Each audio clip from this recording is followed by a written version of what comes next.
오늘의 10분 말씀 누가복음 21장 5절부터 19절입니다. 전 본문에서는 예수님께서 가진 돈의 전부인 2렙돈을 하나님께 드린 한 과부를 칭찬하셨습니다. 그리고 동시에 서기관의 외식 행위, 부자들의 헌금 자랑, 즉 남을 의식하는 종교적인 사람과 가진 것이 없지만 마음으로 드리는 과부를 비교하며 우리들 또한 깨어있지 않으면 서기관처럼 그리고 어떤 부자들처럼 거룩의 껍데기만 남은 종교인의 모습을 갖춘 전문 배우가 될 수 있음을 경고하셨습니다. 오늘 본문은 예수님께서 성전 또한 서기관들과 불의한 부자들과 마찬가지로 눈에 보이기에는 화려하지만 하나님의 임재가 떠난 그냥 버려진 건물임을 사망 선고를 통해 선포하십니다. 그 당시 하나님의 임재의 상징인 성전을 향하여 사망 선고는 아무도 생각할 수 없었고 감히 할 수 있는 것이 아니었습니다. 하지만 예수님의 이런 사망 선포는 예수님을 따르던 제자들의 그룹 또한 불편한 선포일 수 있습니다. 이스라엘은 구약의 역사 속에 성전을 지키기 위해 수많은 목숨을 바쳤고 노력을 했습니다. 하지만 역사 속에 하나님께서는 이스라엘 백성들의 불순종과 우상 숭배를 통해 그들에게 성전의 멸망을 이미 말씀하셨습니다. 예를 들어 솔로몬이 7년 동안 공을 들여 처음으로 지은 솔로몬 성전은 바벨론 느부갓네살 왕으로부터 BC 586년도에 완전히 파괴가 되었습니다. 그리고 이스라엘 백성들은 바벨론의 포로가 되어 지내다가 시간이 지나면서 페르시아가 바벨론을 점령하고 하나님의 은혜로 페르시아 왕이 이들을 다시 고국에 돌려보내어 성전을 지을 수 있도록 돕습니다. 그때 성전을 짓기 위해 리더의 역할을 맡은 스룹바벨의 이름을 따서 그 성전을 스룹바벨 성전이라 부릅니다. 그리고 예수님 당시의 성전은 헤롯 분봉왕이 정치적인 목적으로 이스라엘 백성들에게 잘 보이기 위해 스룹바벨이 지은 성전을 더 웅장하게 리모델하여 로마의 건물 양식으로 짓게 됩니다. 그리고 그 헤롯 성전이라 불리는 성전 안에서 섬기는 종교 지도자들은 정치적으로 그리고 때로는 종교적으로 본인들의 이득을 위해 그 성전을 사용하고 이용해 왔던 것이었습니다. 그래서 누가복음의 시작을 알렸던 침례 요한은 성전에서 사람들의 죄를 사해주는 그 성전 제사의 역할을 요단강에서 죄 용서함의 침례를 줌으로써 이미 성전의 역할이 죽었음을 성경은 보여주고 있습니다. 우리는 역사 속에 하나님의 성경 말씀을 통해 보여준 패턴을 발견할 수 있어야 합니다. 하나님께서는 이스라엘 백성들의 죄악으로 성전 파괴를 계획하셨고 바벨론의 포로로 잡혀간 에스겔 선지자에게도 하나님께서 환상 속에 그분의 임재가 성전을 떠난 모습을 보여주었습니다. 하지만 구약 속에 나타난 이스라엘 백성들의 패턴은 성전의 외모에 집중하는 그러한 모습을 패턴적으로 보여줍니다. 예를 들어 구약 포로기에서 돌아온 이스라엘 백성들은 스룹바벨 성전이 완성되자 어떤 이들은 기뻐했고 어떤 이들은 예전 과거에 화려했던 솔로몬 성전과 비교하며 초라한 성전을 보고 대성통곡하기도 했습니다. 오늘 본문의 시작도 화려한 헤롯 성전의 겉모습을 보고 감탄하는 제자들의 모습으로 시작이 됩니다. 하지만 이미 구약에서도 예수님 당시에도 우리들의 죄악으로 성전은 이미 죽었음을 반복해서 말씀해 주시고 있습니다. 그리고 예수님을 통해 성전이 아닌 교회, 하나님의 나라가 시작된 것을 말씀하고 있습니다. 지금 우리 시대는 성전 시대가 아니라 교회 시대, 하나님 나라의 시대인 것을 기억하시길 바랍니다. 하지만 오늘 본문은 제자들과 사람들이 헤롯 성전을 바라보며 감탄하며 예수님 또한 그 감탄에 초청을 보내고 있습니다. 하지만 예수님의 눈에는 그 성전이 강도와 악의 소굴이었습니다. 그래서 복음서에서는 성전이 아닌 성전 건너편에 있는 감난산 위에서 예수님께서 올라가셔서 성전을 마주보고 죽은 성전과 살아있는 성전 예수님을 대조하듯이 제자들에게 하나님의 나라에 대해 가르치는 표현을 성경에서 종종 찾아볼 수 있습니다. 오늘 본문을 통해 성경에서 말하는 심판의 패턴과 그리고 구원, 그리고 예수님께서 무엇을 더 중요하게 생각하는지를 다 함께 돌아보시길 바랍니다. 그리고 나는 예수님의 말씀하신 그 심판의 패턴을 내 삶 속에서 어떻게 적용할 것인지, 그리고 예수님께서 중요하게 생각하는 것을 나 또한 그것을 중요하게 생각하는지를 점검해 보는 시간 되시길 바랍니다. 오늘 본문은 크게 세 부분으로 나눌 수 있습니다. 첫 번째는 성전 멸망에 관한 질문입니다. 두 번째, 성전이 멸망하기 전의 표징들. 세 번째, 제자들의 박해입니다. 첫 번째 이야기는 5절서부터 7절 성전 멸망에 관한 제자들과 사람들의 질문입니다.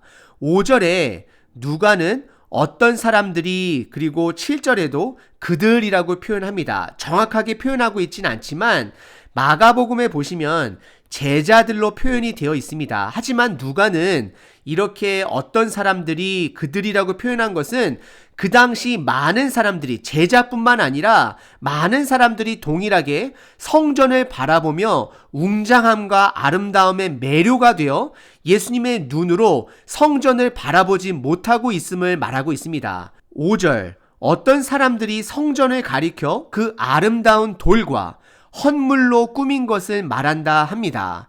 이들은 예수님께 성전의 외적 아름다움을 예수님과 함께 공유하고 싶었던 것이었습니다.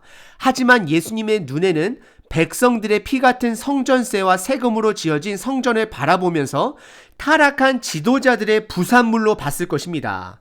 그리고 예수님께서 6절에 지금 너희들이 보는 이 모든 아름다운 것들과 웅장한 것들이 돌 하나도 돌 위에 남지 않고 다 무너질 것을 선포합니다.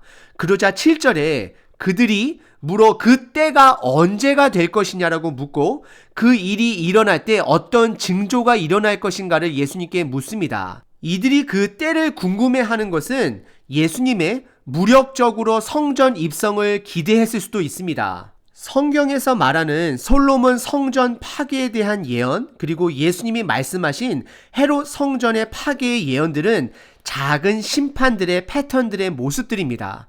이 패턴은 결국 우리들 모두에게 다가올 마지막 날을 경고하고 있습니다. 실질적으로 이 아름다운 헤롯 성전은 AD 70년에 로마 티투스 장군으로부터 완전히 파괴를 당합니다. 우리는 성경에서 성전의 파괴를 접할 때마다 두 가지의 멸망을 기억하셔야 합니다. 첫 번째는 예수님의 재림으로 마지막 심판과 구원의 날입니다. 두 번째, 나의 육체의 죽음을 생각하셔야 합니다. 하지만 제자들과 사람들은 성전의 외적인 것에 매료되어 성전 파괴, 즉 그들의 죽음과 그 마지막 날을 준비하고 있지 않음을 성경은 보여주고 있습니다. 그리고 두 번째 부분은 8절서부터 11절 성전이 멸망하기 전에 표징들을 알려주십니다. 사실 사람들이 알고 싶어 했던 것은 그 때와 징조였습니다. 이것은 둘 다 언제 그 일이 일어날지를 알고 싶어 하는 사람들의 마음을 성경이 드러내고 있습니다. 하지만 예수님의 답변은 그들의 궁금함에 답을 하지 않으시고 8절에 이르시되 라고 시작을 하며 미혹을 받지 말 것을 강조하십니다. 예수님이 경고하셨던 그 미혹은 예수님도 알려주시지 않고 강조하시지도 않았던 그 때를 강조하는 사람들을 조심하라는 뜻입니다. 이것은 과거에도 있고 현재에도 있고 앞으로도 있을 이단을 경고하는 것입니다. 8절에 많은 사람이 내 이름으로 와서 이르되 내가 그라하며 때가 가까이 왔다 하겠으나 그들을 따르지 말라 경고하십니다. 거짓된 가르침은 지금도 알게 모르게 존재하고 있습니다. 그리고 이어서 9절 그들이 궁금했던 징조를 알려주십니다. 여러 가지 난리와 소요의 소문들이 있을 것인데 두려워하지 말라 말씀하십니다.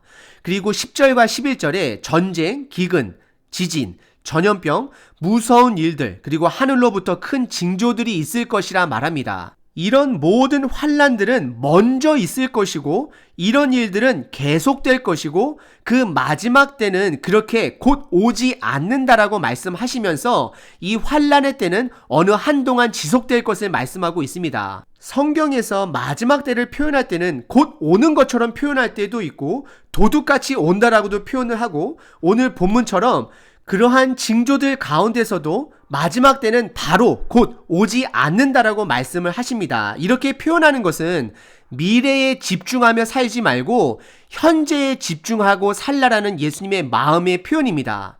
내일 멸망이 온다 할지라도 오늘 하루 예수님과 동행하며 최선을 다해 살라는 그분의 말씀입니다. 우리 삶에 팬데믹이 터졌을 때 우리 모두는 사재기의 본능을 드러냅니다.